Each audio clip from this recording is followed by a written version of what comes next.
بسم اللہ الرحمن الرحیم۔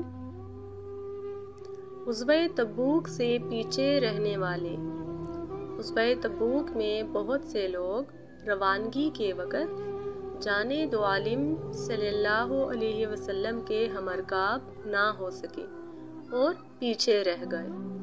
ان میں زیادہ تعداد تو منافقین کی تھی جنہوں نے مختلف قسم کے ہیلے بہانے کر کے ساتھ جانے سے معذوری ظاہر کر دی تھی، لیکن کچھ لوگ ایسے بھی تھے جو بعض مجبوریوں کی بنا پر ساتھ تو نہ نکل سکے تھے، البتہ بعد میں لشکر کے ساتھ جا ملے تھے۔ حضرت ابو حسیمہ رضی اللہ اور حضرت ابو ذر غفاری رضی اللہ بھی ایسے ہی لوگوں میں شامل تھے۔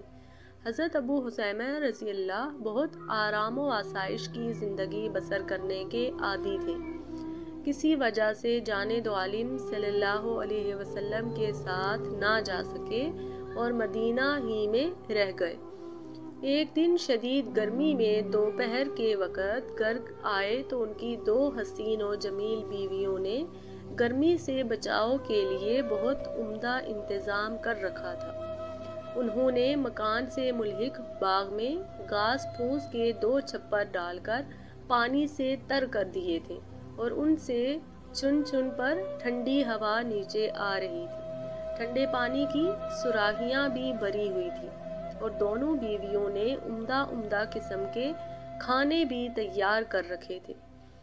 آرام و آسائش کی اس قدر بھرپور انتظامات و لوازمات دیکھ کر حضرت ابو حسیمہ کے دل پر ایک چوٹ سی لگی اور خیال آیا کہ رسول اللہ صلی اللہ علیہ وسلم نے اس شدید گرمی میں لک و دک صحراؤں میں محو سفر ہوں اور میں خوشگوار سائے میں خوبصورت بیویوں کے ساتھ بیٹھ کر لذیذ کھانے کھاؤں اور ٹھنڈا پانی پیوں، یہ کہاں کا انصاف ہے۔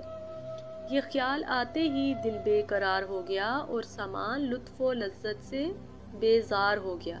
چنانچہ اپنی بیویوں سے کہا کہ میں نہ تو ان ٹھنڈے سائبانوں کے نیچے بیٹھوں گا، نہ تمہارے تیار کردہ کھانے کھاؤں گا۔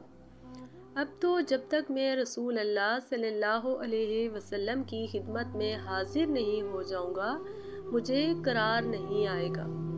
اس لیے تم فوری طور پر میرا اسلحہ تیار کرو اور زادِ راہ کا انتظام کرو، میں اپنا اونٹ کھول کر لاتا ہوں۔ ان نیک بیویوں کو اپنے شوہر کی اس مقدس ارادے پر کیا اعتراض ہو سکتا تھا؟ چنانچہ جب ابو حسیمہ رضی اللہ اونٹ کھول کر لائے تو اسلحہ اور زادِ راہ تیار تھا اور حسیمہ رضی اللہ نے سب کچھ ساتھ لیا اور اسی وقت تپتی ہوئی دوپہر میں روانہ ہو گئے۔ منزلوں پر منزلیں مارتے آخر لشکر تک جا پہنچے۔ اس وقت جانے دو عالم صلی اللہ علیہ وسلم ایک جگہ پڑاؤ کیے ہوئے تھے۔ ابو حسیمہ رضی اللہ کو دور سے آتا دیکھ کر کچھ لوگوں نے کہا، یا رسول اللہ صلی اللہ علیہ وسلم، کوئی سوار آ رہا ہے مگر پہچانا نہیں جا رہا۔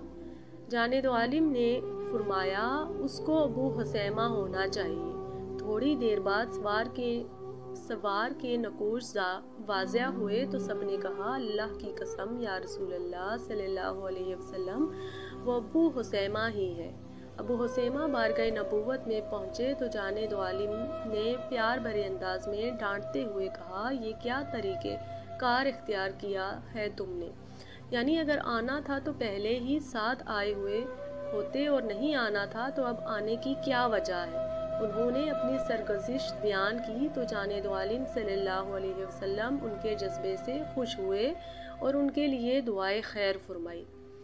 حضرت ابو ذر رضی اللہ عنہ کا اونٹ بیمار تھا، اس لیے وہ بھی ساتھ نہ جا سکے اور اونٹ کے علاج معالجے میں مصروف رہے۔ خیال تھا کہ اونٹ صحت یاب ہو گیا تو بعد میں جانے دو عالم صلی اللہ علیہ وسلم کے ساتھ جا ملوں گا۔ چند دن بعد اونٹ کسی قدر تندرست ہو گیا تو حضرت ابو ذر نے اس پر سامان لادا اور سوار ہو کر چل دیے، مگر راستے میں اونٹ پھر بیکار ہو گیا اور چلنے کے قابل نہ رہا۔ اب مزید تاخیر ناقابل برداشت تھی۔ اس لیے انہوں نے سامان اتار کر اپنے کندھوں پر رکھا اور اونٹ کو وہیں چھوڑ کر آگے بڑھ گئے۔ اس شدید گرمی میں اتنا بھاری بوجھ اٹھا کر صحرا میں تنہا سفر کرنا کوئی آسان کام نہ تھا، مگر عشق کا جذبہ معجزن ہو تو کوئی مشکل نہیں معلوم ہوتی۔ طویل صحرا نوردی کے بعد آخرکار وہ بھی لشکر کے قریب جا پہنچے۔ صحابہ کرام نے حیرت سے کہا، یا رسول اللہ صلی اللہ علیہ وسلم، ایک آدمی تنہا اور پیادہ چلا آ رہا ہے۔ جانے دو عالم صلی اللہ علیہ وسلم نے فرمایا، اس کو ابو ذر ہونا چاہیے۔ چند لمحوں بعد سب نے تصدیق کر دی کہ واقعی ابو ذر رضی اللہ ہے۔ جانے دو عالم صلی اللہ علیہ وسلم نے فرمایا، اللہ اس پر رحم کرے، یہ تنہا جیے گا، تنہا مرے گا اور تنہا اٹھایا جائے گا۔